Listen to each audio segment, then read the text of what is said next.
Yo soy Pablo Vilar, nosotros somos de la Facultad de Ingeniería del Ejército. Yo en este caso estoy presentando parte de mi tesis como estudiante de Ingeniería Mecánica en Orientación a Armamentos. En esta oportunidad presento yo porque es parte de mi tesis, pero vine junto a mis tutores de tesis, en este caso al doctor Heinrich, el que habló recién, y al doctor Dick, que no pudo venir. En este caso vamos a hablar de determinación de parámetros aerodinámicos del cohete SLAM-Pampero.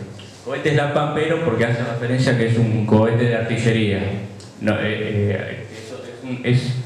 es un tipo de cohete muy específico. Si uno lo analiza solo desde el nombre, se diferencia de que puede ser un cohete lanzador o cohete sonda, pues tiene características propias que son propias a estudiar por justamente mi especialidad. Por eso es un tema que hay muy poca información y hay que empezar a proponer nuevas técnicas de cálculo.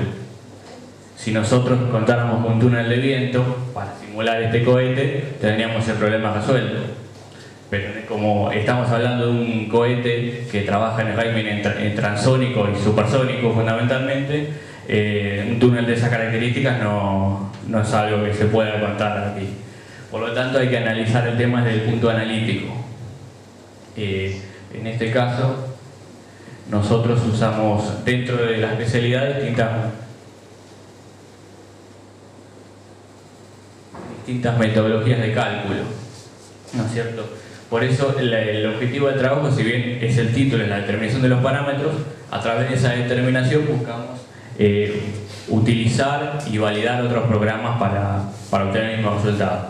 Básicamente quiero obtener los mismos resultados con distintas metodologías y poder determinar cuál se ajusta mejor a lo que yo quiero determinar para este cohete específico. Por eso los objetivos secundarios serían determinar el alcance y límite de cada método de lo que voy a emplear. Lo que yo quiero determinar por cada método es la curva de variación del coeficiente de resistencia en función del número de marchas. Básicamente cuánto me varía mi resistencia en función de la velocidad del cohete en el momento instantáneo. Esas curvas por sí solas no me dicen mucho, entonces mi única manera de validar mis resultados, dado que no tengo curvas tomadas de túnel de viento, es extrapolar esa curva a una trayectoria. A través de una trayectografía analítica se calcula las ecuaciones del movimiento del cohete y se determina la trayectoria para esa resistencia que calculé con el cohete. Yo la trayectoria la conozco, porque el cohete es un cohete que está provisto en el ejército desde hace más de 30 años y se conoce perfectamente para cada ángulo de tiro a qué alcance llega el cohete. Entonces yo puedo comparar la trayectoria que calculé analíticamente con la verdadera y así determino cuál es la curva que mejor se ajusta a lo que es el cohete. A través de las distintas pruebas de los distintos métodos voy a poder a su vez definir una curva definitiva del cohete que hoy actualmente no existe, porque fue todo determinado experimentalmente en su momento para definir la tabla de tiro. Esta curva me permite que si yo, caracterizando la aerodinámica, o sea la balística exterior, yo podría modificar la balística interior y así poder calcular analíticamente una optimización. Si yo no tengo la curva de resistencia que caracteriza la balística exterior, no tengo manera de optimizar el alcance del cohete. Y a su vez, las distintas metodologías me permiten analizar el comportamiento del cohete en todo su vuelo, lo que me permite caracterizar las partes del mismo que son factibles de optimizar desde el punto de vista aerodinámico. Es un cohete en particular que luego lo voy a presentar, que hay varias zonas que se desconocen del efecto que pueden producir. Las metodologías que empleé para el cálculo son estas, ¿no es cierto? Las primeras dos son métodos analíticos que básicamente son cálculos semiempíricos, que son los que están determinados por los libros bibliográficos, que es lo que uno estudia, lo que uno puede determinar fácilmente, relativamente fácilmente, a través de cálculos analíticos, que son todas experiencias empíricas. Específicamente para misiles, porque es lo más común en el caso de misiles o cohetes sonda, que son configuraciones muy similares. Por eso luego vamos a ver que esto está muy limitado para el caso de misiles en configuraciones específicas comunes. Esto de hacer un cohete de artillería es algo muy específico. Luego utilizamos los dos métodos analíticos son conocidos, estos están bien probados para cohetería de sonda, cohetería amateur y andan perfectamente. Nosotros quisimos implementar nuevas metodologías que acá, por lo menos en el país, y nosotros no conocíamos y no conocemos los alcances y el uso que le podemos dar. En este caso utilizamos el Missile DATCOR, que es un programa de la Fuerza Aérea, que básicamente utiliza las mismas expresiones analíticas empíricas, pero está validado fuertemente por todos los datasheets de las pruebas de túnel de viento de la Fuerza Aérea Norteamericana. Distintas configuraciones de misiles y cohetes permiten correlacionar y mejorar las expresiones analíticas. Luego utilizamos el PANER, también es otro programa que utiliza la teoría potencial. Es un programa que se utiliza mucho en aeronáutica para el cálculo de aeronaves y alas en cuanto a sustentación. Aquí quisimos extrapolarlo a ver qué buenos resultados nos daban para el cálculo de un cohete, que es un tema que no existe, una publicación de PANER aplicado para esto. Por eso quisimos estudiar qué alcance le podíamos dar. Y luego hicimos una correlación de todo con un software comercial de volúmenes finitos, que eso sí es conocido y se puede calcular. Y luego acá menciono el MATLAB como que fue la herramienta que utilizamos para calcular la trayectoria, dado que tengo que integrar un sistema de ecuaciones diferenciales punto a punto. Acá presento lo que es un cohete de artillería, dado que es algo muy particular que seguramente no se conoce, y yo voy a mencionar varias partes a lo largo del trabajo, así quedan bien específicas qué es cada cosa. Acá tenemos el cohete, que tiene su ojiva, que está organizado por su cabeza de combate, con su carga explosiva y una espoleta. El motor cohete propiamente dicho, con su tobera, y el cohete, estos cohetes en particular, cuentan con aletas del tipo desplegable. Por eso hicimos hincapié en esto. Porque yo en este trabajo quiero categorizar la resistencia, que es la que me va a determinar el alcance. Pero otra característica que tienen estos cohetes es que tienen aletas de tipo desplegables. Estas aletas son muy útiles en cohetes de artillería, porque permiten mantener el cohete cerrado y para transporte al momento de uso se va en un tubo. En cambio, si fuera un cohete fijo con aletas fijas, requiere un cuidado especial. Por lo tanto, se mantienen los tubos lanzadores hasta el momento del disparo. Cuando sale de la boca del tubo de disparo, estas aletas se despliegan. La función de estas aletas es producir un ruido a lo largo de todo el vuelo del cohete que permita homogeneizar las excentricidades. Dado que el objetivo del cohete es transportar su carga explosiva a la máxima distancia lineal para mejor precisión. Si el cohete contara con un desalineamiento del vector empuje o una excentricidad del centro de gravedad, este tendería a desviarse hacia cualquier lado. Entonces, con una rotación de baja velocidad, yo permito homogeneizar las excentricidades. A su vez, por el tipo de curvado que tienen las aletas, son muy específicas de estos cohetes y tienen cierta particularidad que fue interesante analizarlas, dado que hay muy poco publicaciones del tema del efecto que producen estas aletas. Básicamente les adelanto que estas aletas, dependiendo del régimen de velocidad, o sea, subsónico o supersónico, generan un momento de giro hacia un lado o hacia el otro. En el régimen subsónico tienden a llevar el cohete hacia el lado de la curvatura de las aletas. Luego en el régimen supersónico, por las ondas de choque que generan en la superficie curva, inducen el ruido hacia el otro sentido. Entonces, a través de la trayectoria analítica que calculamos, podemos determinar cómo evoluciona la velocidad del vuelo. Porque en verdad el momento no me interesa cómo va variando la velocidad del ruido a lo largo del vuelo y a qué velocidad se estabiliza, si es que se estabiliza. Luego el cohete también, que lo voy a mencionar mucho, como todo cohete o misil, cuenta con un ángulo de chaflán de culote. Básicamente la zona del culote, como vemos anteriormente, se genera una zona de succión. Esa zona de succión yo quiero que tenga la menor área ejercida para que ejerza menos fuerza de succión y por lo tanto menos resistencia. Por eso todos los cohetes o misiles tienen un ángulo de chaflán de culote. En este caso luego vamos a... que es la terminación de la tobera.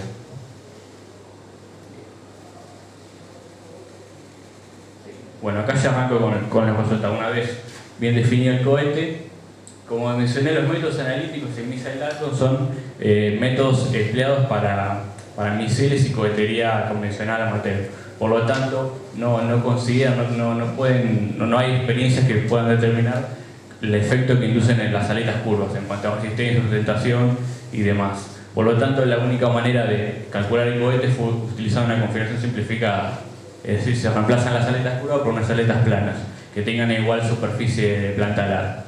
que de tal manera que tiendan a generar la misma sustentación y a tener el mismo área frontal, la misma resistencia. A su vez, como obviamente no es muy común, tampoco se puede considerar el derribaje, acá no sé si lo mencioné, que tiene el alojamiento de las aletas. Esto en vuelo genera una zona de recirculación de fluido que tampoco es algo muy común en cohetería, que fue sujeto a estudios de trabajo, pero ningún método convencional lo contempla. Bueno, por eso utilizamos una configuración simplificada, con aletas planas y sin el alojamiento de los resultados. El resultado básicamente lo que yo tengo y lo que voy a tener con todos los métodos es una curva de resistencia. Es decir, la variación del coeficiente de resistencia, que es un coeficiente dimensional que me determina la resistencia del cohete en función del número de Mach, que básicamente estamos hablando de cómo varía en función de la velocidad, para extrapolarlo fácilmente. Todas las curvas tienen este perfil, es decir, son muy continuas o relativamente continuas en el régimen subsónico. A partir del transónico elevan un pico porque el transónico es una zona de inestabilidad que siempre genera mayor resistencia, y luego va bajando al supersónico, va disminuyendo. En este caso se ve claramente que hay una diferencia del misil DALCO, que uno esperaba que sea el que mejor resultados dé porque tiene una buena validación por experiencia de túnel de viento. En este caso, luego del estudio de por qué esa diferencia, determinamos que el programa específico, como es muy específico para misiles y cohetes, y la mayoría de los cohetes y misiles está estudiado y se recomienda que el ángulo de chaflán de culote sea menor a 8 grados. Porque si es mayor, se puede producir un experimento de flujo y fenómenos contraproducentes. Este cohete en particular, en el momento en que se diseñó con un ángulo de 33 grados. Entonces eso ya genera inestabilidad en cuanto a resistencia, y en este programa, como no está validado, esa curva lamentablemente no la puedo tomar muy fehacientemente porque no tengo un método de validación. El panel es el otro programa que les comenté, que trabaja con la teoría potencial. También en este caso tenemos que una configuración simplificada, porque la teoría potencial básicamente lo que me dice está trabajando según la ecuación de Euler, es decir, fluido no viscoso. Por lo tanto, como este cohete vimos ya que tiene un elevado chaflán de culote con posible desprendimiento, si yo simulo todo el cohete con su chaflán y su rebaje, que seguramente voy a tener desprendimiento, el resultado que obtengo para este caso no va a ser muy realista, es decir, no representa la configuración original. Entonces, como primera aproximación, se simuló el cohete sin su rebaje y sin su chaflán. Pero en este caso, como la configuración del panel básicamente es un mallado estructurado, mejor dicho, punto a punto. Entonces yo ahí puedo caracterizar la estructura de las aletas curvas. Este programa solo determina el coeficiente de presión porque es un programa enfocado a aerodinámica de perfiles alares, que solo mayormente se interesa en la sustentación.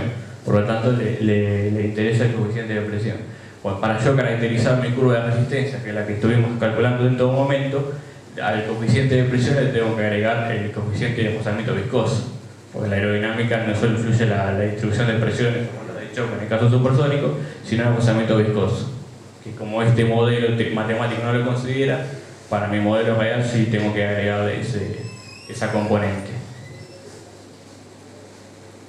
Y luego fuimos al ANSYS FX, ¿no es cierto? Un método de volúmenes finitos para ver cómo podemos caracterizar mejor todo el fluido, porque en los anteriores casos, por ejemplo en el caso del panel, solo puedo representar el cohete en su superficie, no analizo el dominio ni el fluido alrededor.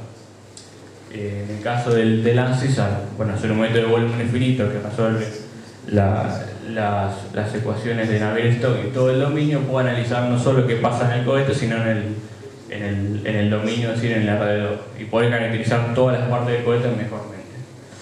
En este caso, bueno, se utilizó la configuración completa, es decir, ya directamente con las aletas curvas, el chaflán de culote original y el rebaje. Se utilizó un dominio de dimensiones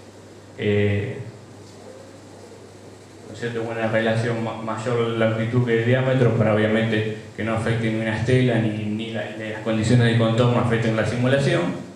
Ese tamaño del dominio se determinó en base a experiencias y a bibliografía, que es lo más recomendable para analizar la aerodinámica de un cohete o misil.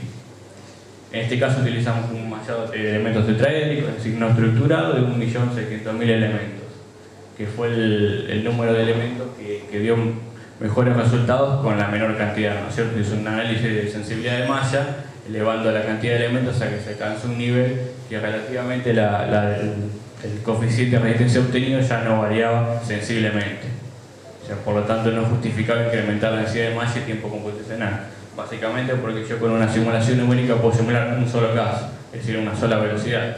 Y yo para caracterizar el cohete necesito toda una curva, es decir, numerosas simulaciones que me caracterizan en todo el ámbito de velocidad del cohete, que va a ser del Mach 0,2 hasta 1,7. Entonces, si yo hago una malla muy refinada, estaría implementando mucho tiempo de computacional para este análisis preliminar. Bueno, acá el modelo de turbulencia también elegido, porque en este caso para este tipo de simulaciones, obviamente las ecuaciones de Navier-Stokes se le adiciona el tensor de Raynaud promediado, porque se observa claramente que es muy turbulento. Por lo tanto, tengo que agregarle un modelo de turbulencia. En este caso, para cohetería y más que nada para aerodinámica del flujo exterior, la bibliografía e incluso la experiencia determinó que el modelo SST es el que mejor respondía a este caso, ¿no es cierto? Y obviamente se le hizo un refinamiento de malla para captar los efectos de la capa límite, que son importantes fundamentalmente en el subsónico. Con el análisis FX, como se observa, puedo determinar el análisis en todo el dominio. Por lo tanto, yo ya puedo determinar cómo varía el coeficiente de presión, es decir, las zonas donde más puede afectar la resistencia aerodinámica, y me permite caracterizarlas. Obviamente voy a determinar mi curva de resistencia al analizar varios casos. En este caso, de 0,2 a 1,7 son 15 simulaciones para caracterizar el cohete, y me permite fundamentalmente, como hemos visto anteriormente con el ANSYS FX, justamente de la versión 14.7, analizar las líneas de flujo. Más que nada, en este caso me sirvió para verificar cuál es el comportamiento del chaflán de culote, donde se observa claramente que en la sección aguas abajo se genera la zona de succión, como debería ser, que eso está en toda la bibliografía. En este caso particular, por su elevado ángulo, se observa el desprendimiento, y a su vez se observa el tipo de cavidad, ¿no es cierto? Un flujo, como hemos visto anteriormente en las verificaciones, más que nada en estos que trabajan a velocidades muy elevadas, está en el orden de 1,5 Mach. Interesa saber qué es lo que pasa con el flujo en este sector, ¿cierto? Si la cavidad me induce más resistencia o menos, o cuánto influye en cuanto a resistencia. Y al observar el tipo de flujo uno puede inducir qué tipo de cavidad es. La teoría de cavidades, dependiendo de la relación largo-diámetro, determina el tipo de flujo, cómo se va a comportar. Y eso me determina a su vez cuánto influye en la resistencia esa cavidad.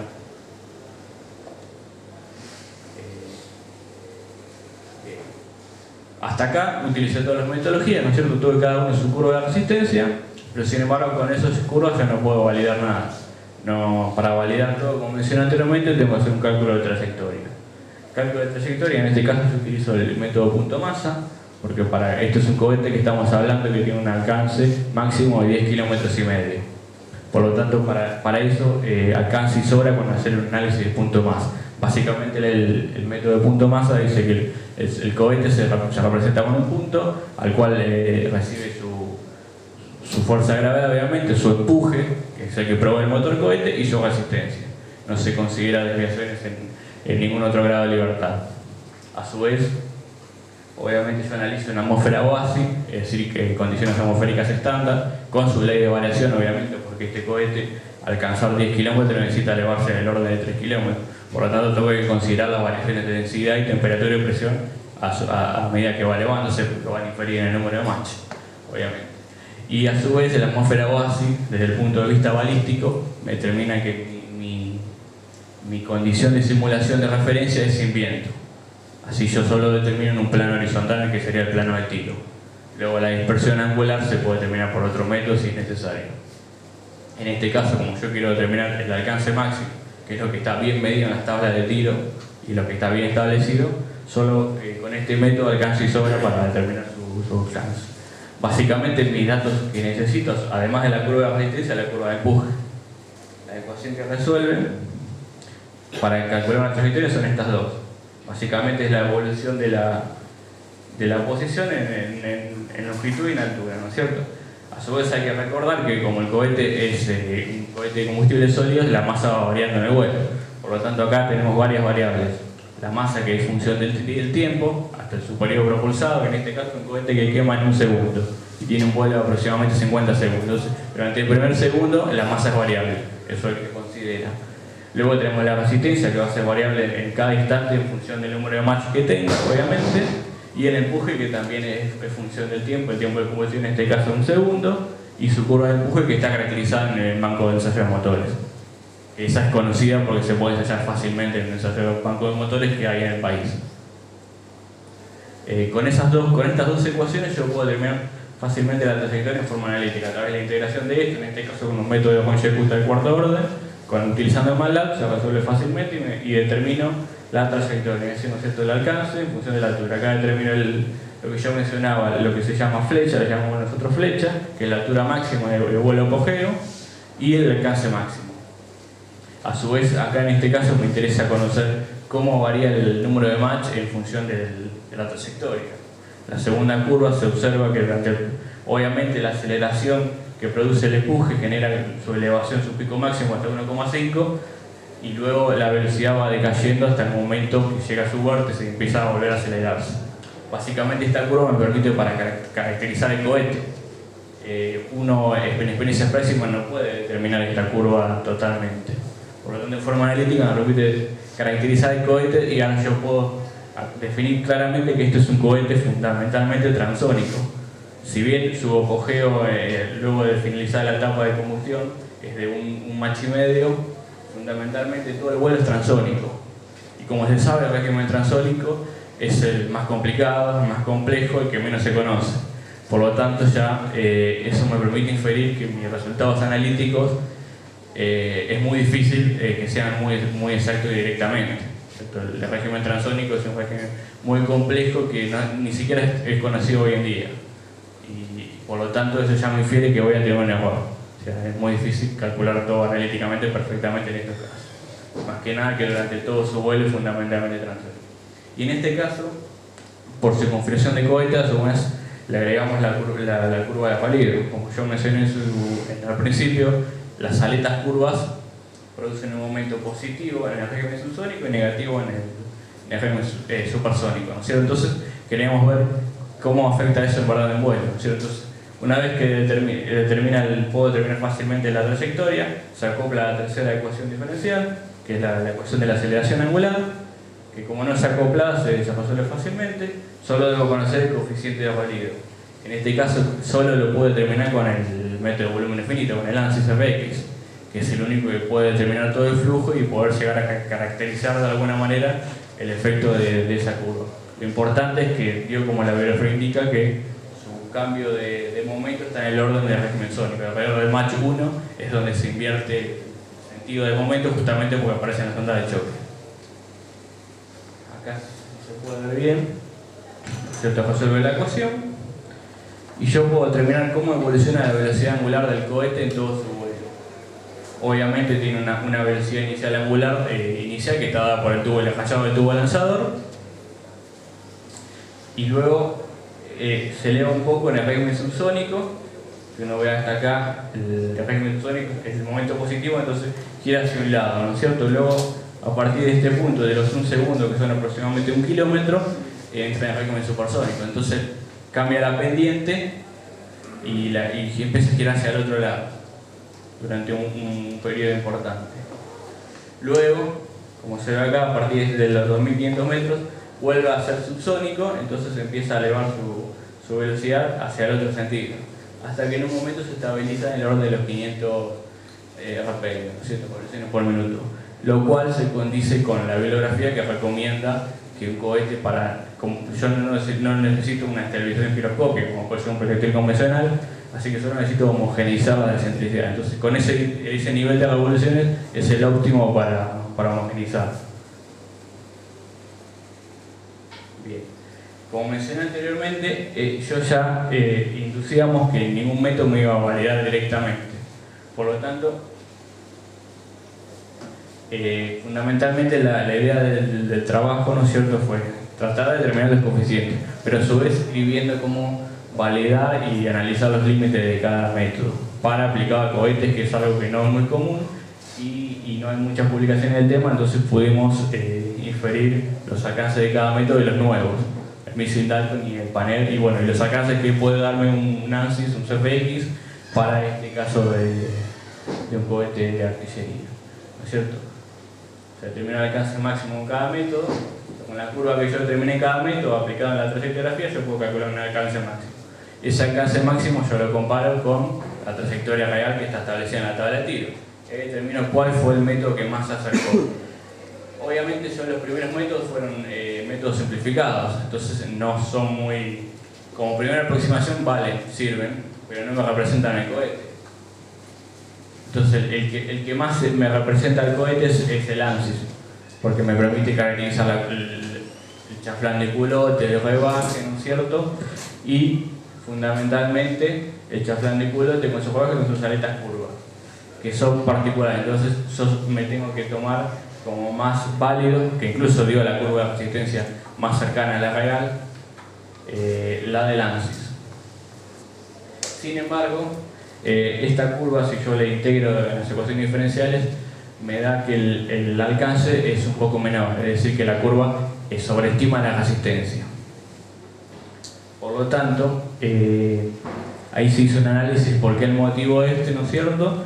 Y se determinó a través de numerosas simulaciones qué efecto producía una variación de esa curva.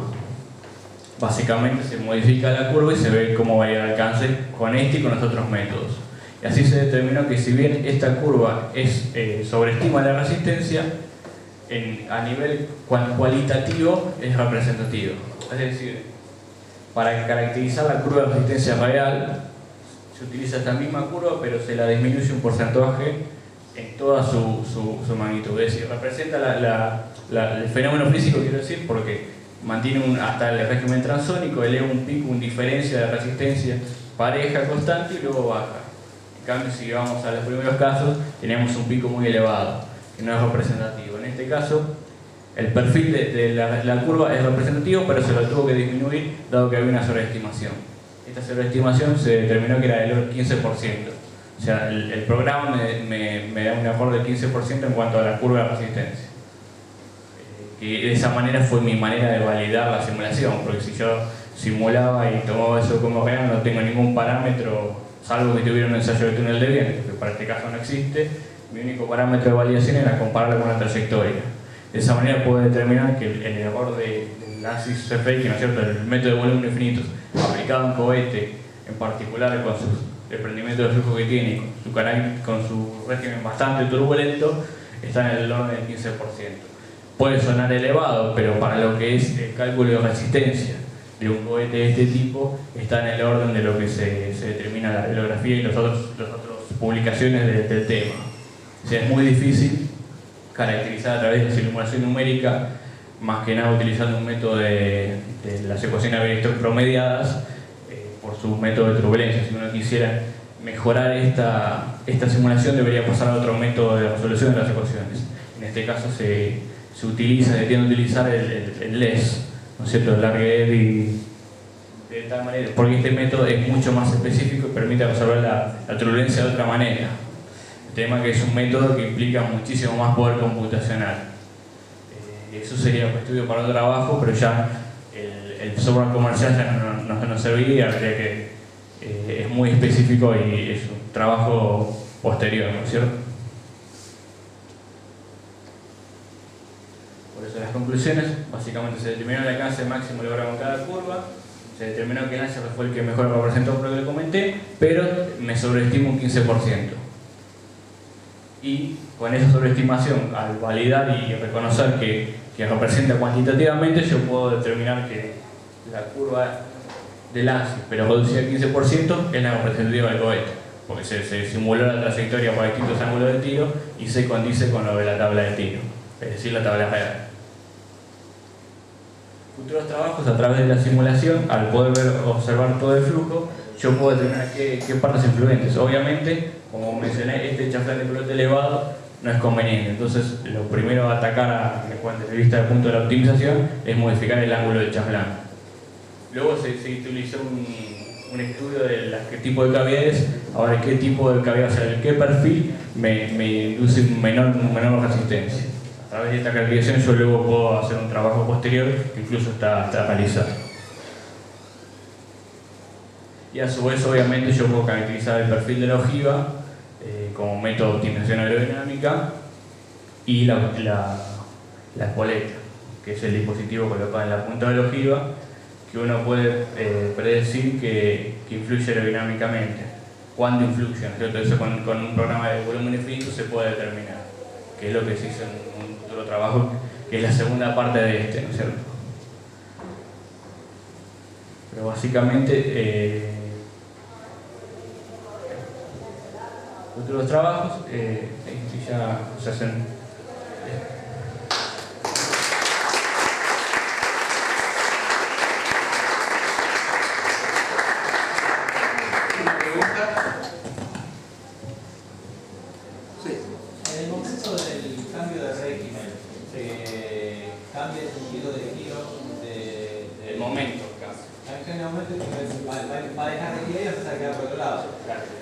O sea, el momento que lo hace girar para otro lado. Y una velocidad tarda, ¿no es cierto? No se estabiliza.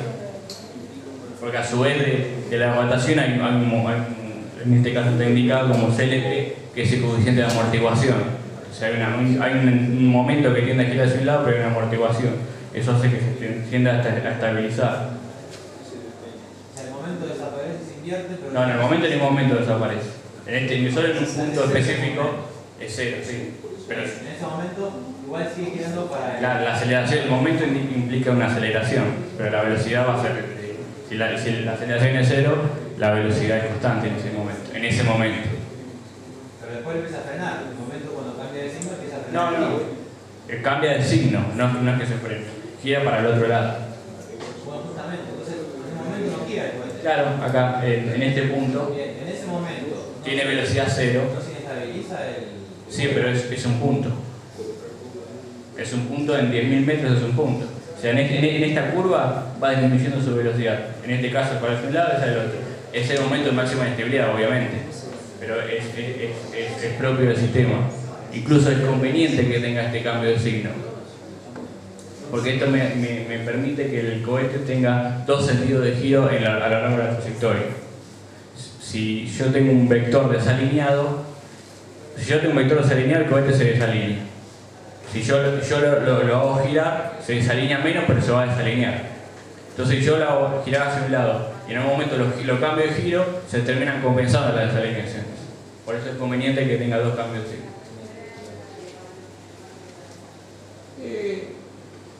En Córdoba no hay un túnel de viento. Sí, pero tengo entendido que no está en funcionamiento. Pero vos, si eso tuviera un funcionamiento, vos tendrías capacidad. Hay que ver si puedo representar el modelo a escala o qué relaciones geométricas puede implicarse para llegar a un match. 1,5 para este, no sé si lo comenté, pero estamos hablando de un cohete de artillería de calibre 105 milímetros que tiene 1,5 metros de largo. Yo tengo entendido las dimensiones de la línea transversal de Daría. Habría que ver el rango de velocidad, pero por lo menos vos tendrías un rango, para tener alguna variación. Sí. Pero no está funcionando. No existe. Es un cohete que está hace 30 años en el servicio en el ejército. Fue desarrollado por el GTD, que está relacionado con el Instituto de Córdoba y nunca se realizó. Porque tampoco fue necesario, porque están las trayectorias en la tabla de tiro que se determinó experimentalmente. O sea, nunca fue necesario realizar esto. Ahora es necesario si yo quiero optimizar, sea la aerodinámica o principalmente la balística interior. Y por lo que expresaste, evidentemente las publicaciones, porque este tipo de trabajo entendería que a nivel internacional está muy estudiado, la parte de armas, el desarrollo de las partes, pero hay estudiado muy reducido y poco publicado. Evidentemente las publicaciones responden a otro. Y lo que hay publicado es 20 años hacia atrás. El tema de las aletas curvas en el país no no hay nada publicado, solo he conseguido paper de Estados Unidos, pero cuando se estudió en su momento en el año 60, a nivel experimental. Bien.